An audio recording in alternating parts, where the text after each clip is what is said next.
Hello students, today we'll be discussing our next lecture of NTSC series and this is from chapter tissues. The question number 1 is meristems are cells that options are store food, help in excretion, provide support, D divide continuously to produce new cells. Question number 1 आपसे कहता है कि meristems कैसे cell हैं? They store food or help in excretion or they provide support and divide continuously to produce new cells. तो हमें पता है जो मेरिस्टेम्स हैं ये कैसे हैं? They are dividing cells, है ना? ये कंटिन्यूसली डिवाइड करते रहते हैं. They do not store food. Food storage के लिए अलग सेल होते हैं. एक्सक्रीशन नहीं करते एंड सपोर्ट भी ये प्रोवाइड नहीं करते. तो इनका मेन फंक्शन क्या है? Their main function is to divide continuously to produce new cells, है ना? ये प्लांट की हाइट को इंक्रीज करने में हेल्प करते हैं ना, लगातार डिवाइड करते रहते हैं. The next question is plant length is increase by the activity of. अब ये हमसे पूछ रहा है कि जो प्लांट की जो लेंथ है that is height. For example this is a plant, ठीक है? इसकी जो हाइट है, जो लेंथ है, वो कैसे इंक्रीज होगी, किसकी वजह से इंक्रीज होगी? Apical meristem, permanent cell, cambium, all of the above. इन तीनों टाइप के जो सेल्स हैं, क्या ये एपिकल मेरिस्टेम है, परमानेंट सेल है, कैम्बियम है, या फिर ये सारे के सारे हेल्प करते हैं प्लांट की हाइट को इंक्रीज करने में, दैट इज लेंथ इंक्रीज करने में. तो हमने यहाँ पे टाइप्स ऑफ मेरिस्टेमेटिक टिश्यू पढ़ा था, apical meristem, intercalary and lateral.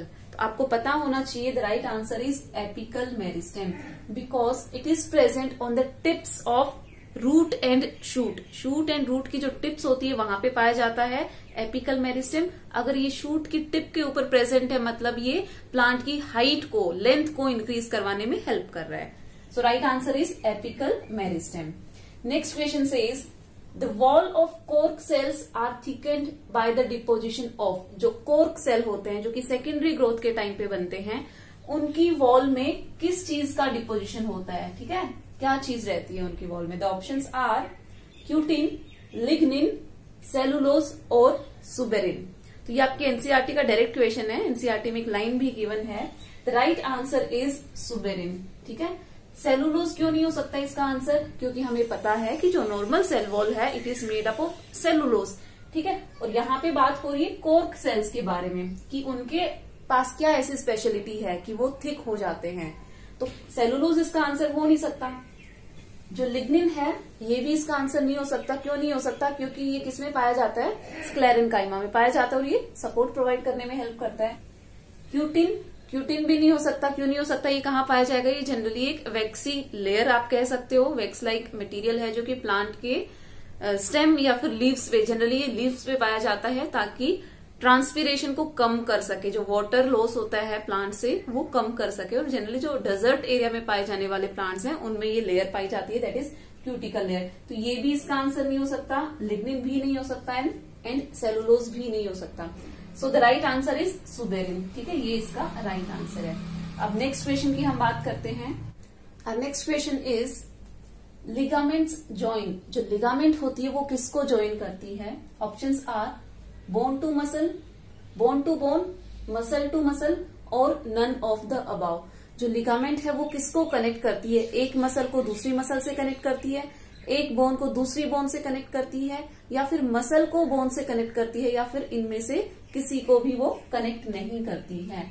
So the right answer is bone to bone. जो लिगामेंट है वो बोन टू बोन को कनेक्ट करती है. मतलब एक बोन को दूसरी बोन को, एक बोन से दूसरी बोन को कौन कनेक्ट करता है? लिगामेंट. इसको याद करने का एक तरीका है दैट इज BLB. ऐसे शॉर्ट फॉर्म लिख लिया करो. Bone to bone is connected by ligament. ठीक है, तो ऐसे आप याद रख पाओगे. जनरली बच्चों को इसमें कंफ्यूजन रहता है कि बोन टू बोन कौन कनेक्ट करता है, बोन टू मसल कौन कनेक्ट करता है. सबसे ज्यादा वो टेंडोन एंड लिगामेंट में कंफ्यूज रहते हैं. तो आपको एक चीज याद रखनी है, BLB that is bone to bone क्या हो गया? लिगामेंट. तो बचा कौन?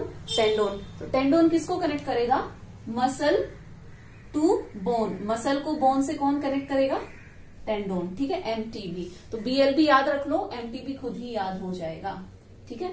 Next question is Which of the following is a fluid connective tissue? अब हमें पता है टाइप्स ऑफ कनेक्टिव टिश्यू, है ना, कितने टाइप्स के होते हैं। तो उनमें से आपसे पूछा गया है कि कौन सा एक फ्लूइड है, ठीक है, एक फ्लूइड कनेक्टिव टिश्यू।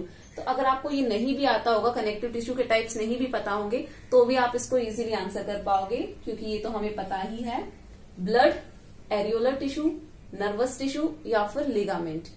तो अगर आप इनमें से किसी को भी नहीं जानते हो तो एटलीस्ट आप ब्लड को तो जानते हो, ठीक है। तो ये आपको पता होना चाहिए, blood it is A fluid connective tissue, जबकि एरियोलर भी एक कनेक्टिव टिश्यू है, एक टाइप है। लिगामेंट भी एक कनेक्टिव टिश्यू का ही टाइप है। नर्वस टिश्यू अलग है, ठीक है। लेकिन इन तीनों में से भी जो ब्लड है it is fluid connective tissue, ठीक है, एक स्पेशल टाइप है, आप कह सकते हो।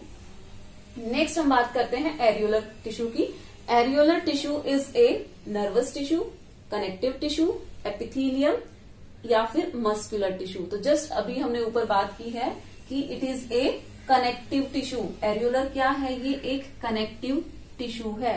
तो आपको यहां से कुछ चीजें क्लियर हुई होंगी। टाइप्स ऑफ कनेक्टिव टिश्यू, कौन कौन से टाइप है कनेक्टिव टिश्यू के, मैं आपको लिख के बता देती हूँ, एटलीस्ट आपको पता होना चाहिए। जिस बच्चे ने ये नहीं पढ़ा है वो एक बार इसको पढ़ ले, क्योंकि यहाँ से क्वेश्चंस पूछे जाते हैं।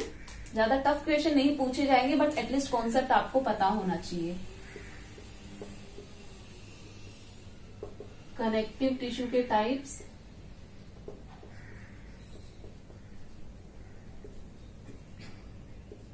एक तो आपका ब्लड हो गया, बोन, कार्टिलेज,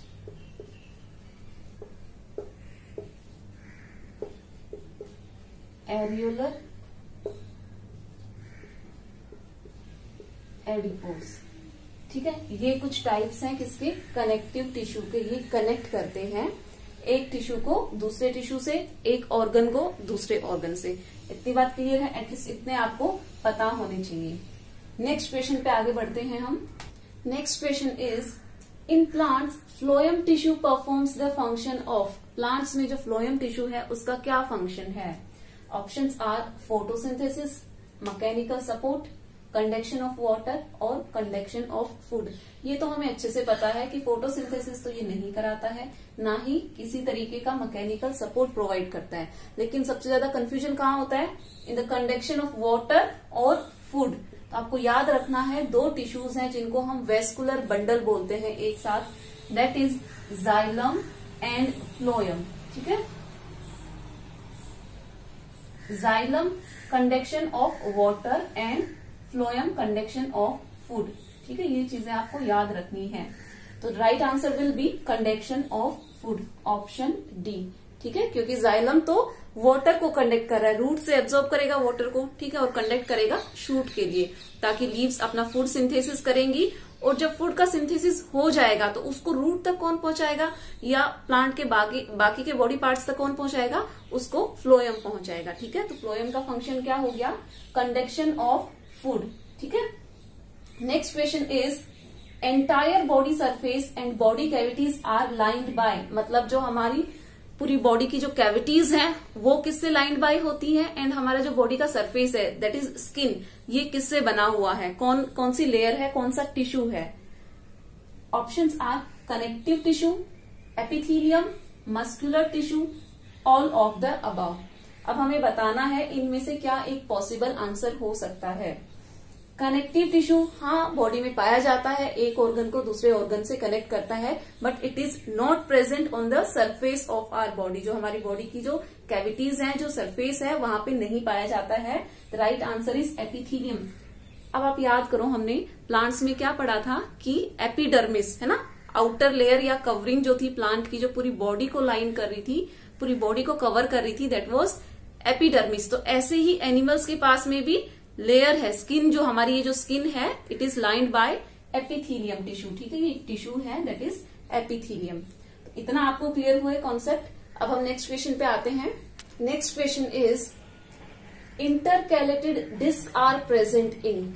जो इंटरकैलेटेड डिस्क है ये किसमें पाए जाते हैं, striated muscle, unstriated muscle, cardiac muscle या नन ऑफ द अबव। अब हमने मसल्स के टाइप्स में पढ़ा है कि 3 टाइप की मसल होती हैं, ठीक है, जिसको एक को हम कहते हैं striated that is skeletal muscle, दूसरी को हम कहते हैं स्मूथ मसल, एंड तीसरी को हम कहते हैं कार्डियक मसल। तो आपको याद होगा हमने किसमें पढ़ा था, ये कार्डियक मसल में हमने पढ़ा था that intercalated disc are present. Branching होती है, अगर आपको स्ट्रक्चर याद है तो कार्डियक मसल जो है इसमें ब्रांचिंग होती है, तो उनके बीच में इंटरकैलेटेड डिस्क पाए जाते हैं। The right answer is option C.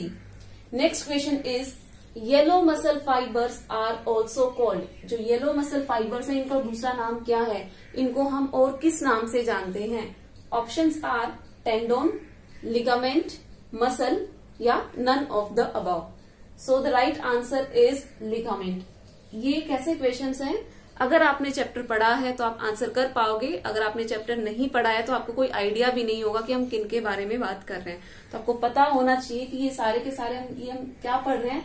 Tendon, ligament क्या है, टाइप ऑफ कनेक्टिव टिश्यू है। मसल क्या है, ये भी एक टिश्यू है। तो इसमें से जो लिगामेंट है इसको हम येलो मसल फाइबर के नाम से भी जानते हैं, although it is a connective tissue. ठीक है। Next question is which of the following tissue increases girth of the plant. अभी हमने फर्स्ट या सेकेंड क्वेश्चन में देखा था कि विच of the following tissue increases length of the plant. हमने प्लांट की लेंथ देखा था, इट वॉज एपिकल मेरिस्टेम। अब हमसे पूछा जा रहा है गर्थ ऑफ द प्लांट। अब ये गर्थ क्या होता है, इसका मतलब होता है डायामीटर, मतलब जो स्टेम है उसका जो डायामीटर है। This is the stem. अगर यहां से मैं कट करके देखूंगी तो कुछ ऐसा स्ट्रक्चर हमें दिखाई देगा। ठीक है।